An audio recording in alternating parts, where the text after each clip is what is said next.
What's up, you guys? I just bought this house for $561,000. But before I got to this point, it all started in a way that you might not expect. You see, I bought a scooter for $500 to deliver food on Uber Eats. I made enough money to buy a truck to start flipping furniture from estate auctions. From there, I started a junk removal business, got my real estate license, started and failed a couple other businesses, and now eventually came all the way back around to couch flipping, where I buy and sell new in the box couches in bulk from my warehouse. What's up, everybody? My name is Corey with Mission Side Hustle, and I'm on a mission to turn $500 into $1 million. And yes, it's finally happened. We bought some real estate. So in today's video, I plan on going over a couple different things. I'm gonna go over all the financial figures that it took to buy this property, what exactly it is, of course, show it to you guys. Additionally, I am gonna talk about how I plan to use this property as a springboard into additional real estate on the channel, something I'm very excited about. And also why I bought this property in particular and not something like a multifamily, which is a type of property that I've mentioned many times on this channel, and I've also done myself outside of YouTube. Now, before I go into all these details, I do need to say one thing that's very, very important. This is not something that I recommend you do, mainly because I don't know your situation specifically. This is my vlog, so what works for me and what's right for me might not be right for you. And in fact, I can think of a better option for 99% of the people out there, but we'll talk about that a little bit later. Now, today's video is going to be a pretty heavy real estate video in terms of the things that I talk about, the strategy, the content, the financials, and all that. So if you're new to any of that stuff, don't be afraid to leave me a comment. I'll do my best to answer everybody. If you guys have a question or something in the comments, I know this is like different than some of the things I've done on the channel before, so I'll do my best to explain.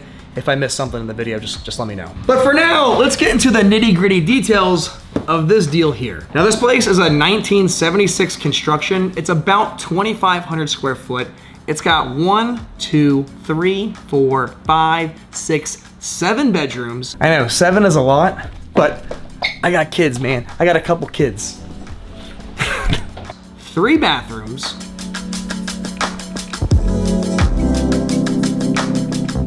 It's got a really nice pool, which is probably the best part of the house. With a 2-car garage, it's already full. And it sits on a 3rd-acre lot, which honestly is pretty big in the Tampa Bay area, as we're very developmentally dense here.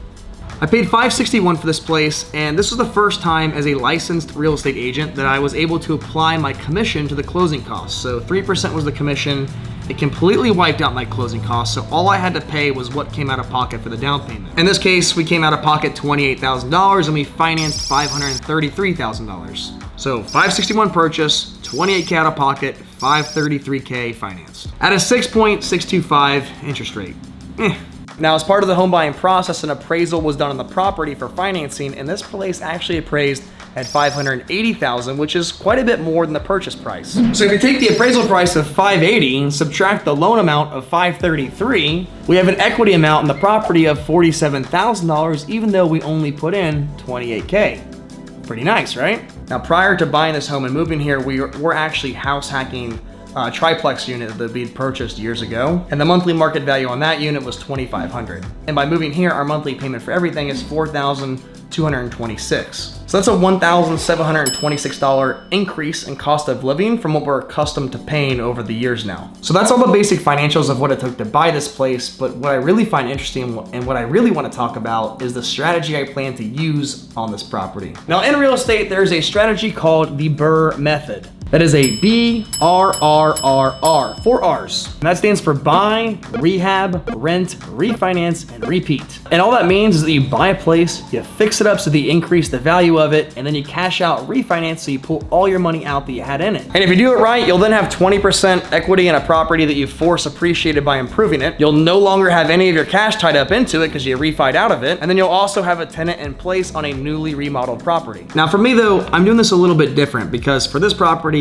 I plan to stay here long term, and I'll explain why in a little bit. But even with that said, we can still do the parts of the Burr Method where we end up with the equity and are able to pull our cash out of it. Now, this is how this springboards into additional real estate investing on the channel. Because once we've developed and gained some equity in this property, we can then go open a HELOC on it, which is a home equity line of credit. If you don't know what a HELOC is, it's just a line of credit that's borrowed against the available equity on your home.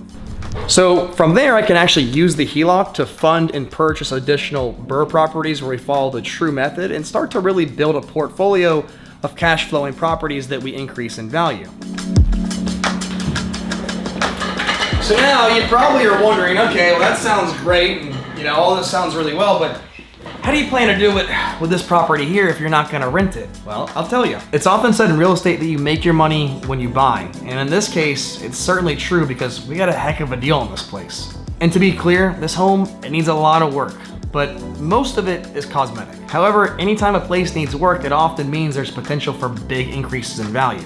And in fact, once remodeled, the closest comparables that we have to homes in this neighborhood on a similar lot size, similar home size, they're all the way up at like 750, 800K. So the idea is that if we rehab this place properly, we could increase the value by like 200K, pull all the money out that we had put into it, still retain that 20% equity, and then once we pull the money out, start putting it into more BRRRRs for more rentals. Now look, if you've watched my channel for a long time, you'll have seen my videos and you'll know that I'm a huge fan of something called house hacking. And if you don't know what house hacking is, it's when you buy a property to live in and then you rent out other parts of it to offset your mortgage or potentially cover it in its entirety. Essentially, it's a way that you can buy a property, live in it for free, and build that equity over time. So let me be extremely clear. I fully endorse house hacking as the best entry point for most people to get into real estate. And my personal preference was to always do it with something like a duplex, a triplex, or like a quadruplex. But if you'd like, you can certainly do it with single family homes as well. You would just have roommates in the house with you. Duplexes, multifamily, it's a little bit more detached, a little bit more private. But at the end of the day, it's all very beginner friendly and can really set you up for some long-term success. So that's my general recommendation. This place, however, it's not a house hack, and I want to be very clear about that, even though house hacking is what I always talk about as the best way to get started. You see, I've wanted to do house hacking on this channel for years. It's actually probably the reason why I haven't done real estate sooner, is because I've been holding out hope that I could finally find a house hack that would just work for me and my family. Under what circumstance would you be open to doing one more house hack? Being on the beach.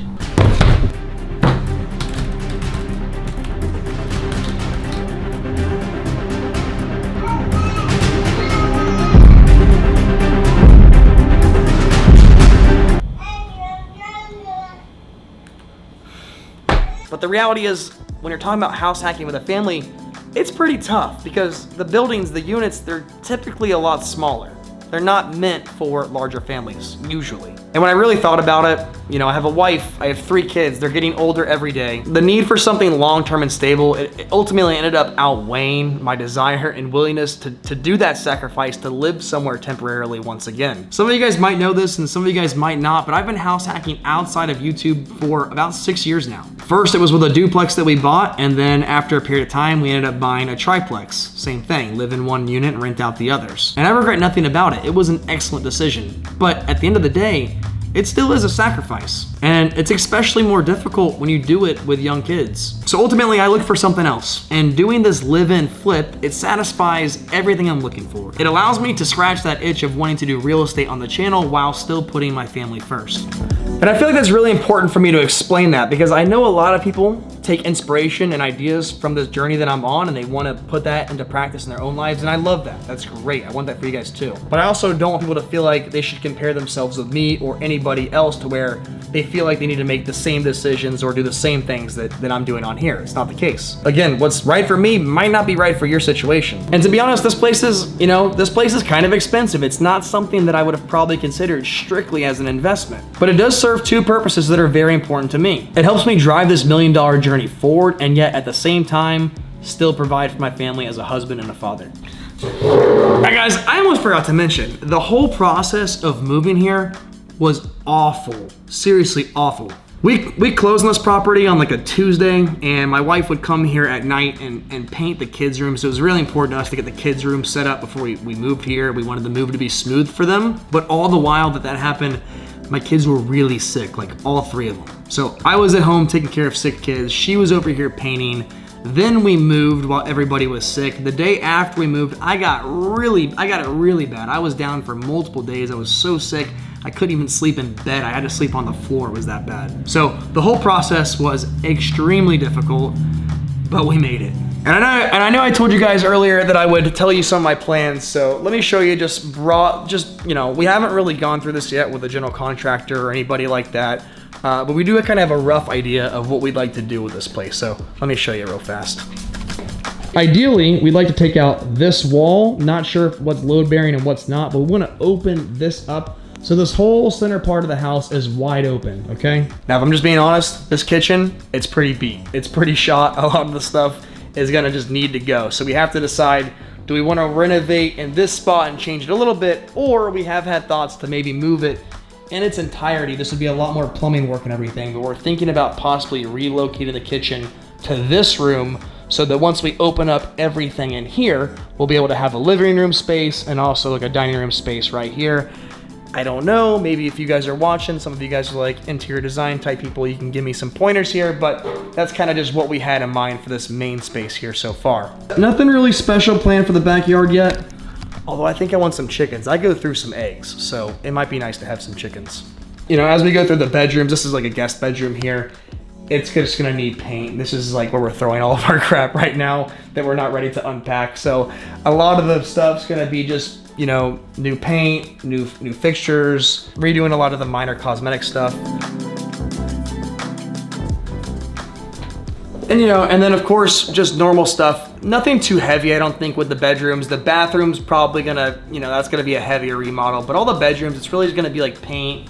The floors, you know, I don't really like the tile, want to replace the tiles. So just like I said, a lot of cosmetic work, you know, fixtures, floors, paint, you get the idea. But potentially, like I said, if we end up doing this kitchen work, it could be a bit heavier thing. Also, all the doors and windows. These doors and windows are older. I know that can add up quite a bit. So at the end of the day, these are just the ideas that I have. You know, a lot of the stuff's gonna come down to the quotes and the prices and how we go about paying for it. You know, you can always borrow the money and cash out refi if that process is pretty quick, but you don't want to have a long holding time if that's what you're using it for. So just a lot of things to consider down road, but these are broadly the ideas I got so far. So as far as the financial breakdown goes, here's how buying this place impacts the $1 million journey and the net worth for that goal. We spent $28,000 purchasing this house. Now there's also some expenses with the move that I had to pay for. We had to pay for movers, a truck. We had to replace the electrical panel as soon as we moved here for insurance purposes. We had to put a gate around the pool so my littlest one doesn't fall in there on accident. And all that came out to an additional $4,000. So in total, $32K. Now keep in mind, that money's not gone, it's just simply tied up into the value of the property from a net worth perspective. Also, for you guys who watch the channel regularly and know that I deduct expenses and things like that for everything that we're doing, what I plan to do for this place is deduct $2,000 a month. We'll allocate that, that's gonna go towards paying for this place, since that's what the increase of cost of living would be from where we came from before. But now to calculate how this impacts the net worth, we'll take the appraised value of the home, which was $580K. We'll subtract the loan amount, the $533, and we'll also subtract what we put into this place, the $32. And even once we do all that, we still manage to increase the net worth of our channel by $15,000. So what that is 580 minus 565. So $15,000 difference. So even after it's all said and done, this episode, by buying this property, we still managed to increase our net worth by $15,000. So with all that said, our new channel net worth is now $144,548. Now guys, I am so excited to start incorporating real estate on the channel. This is something that has been a personal passion of mine for a while that I haven't been ready to do on the channel. It's been a long time coming. We're finally there. It's not happening in the way that I really set out to do in the first place. Like I said, I really wanted to do house hacking on the channel. It just didn't really work out for me at the stage of life that I'm in now. But I think this is the next best thing. And you know what? I'm really excited to do some renovation content down the road. I think that'll be really fun. At least demolition. I can do demolition. Maybe not like the actual skill-based stuff. Maybe we will try some of that stuff ourselves anyways. After all, that's kind of the whole point of this channel, right? So with all that said, thank you guys so much for watching. I really appreciate you all, truly. I love doing this. I couldn't do it without you. So thank you guys again, and we'll see you guys next time.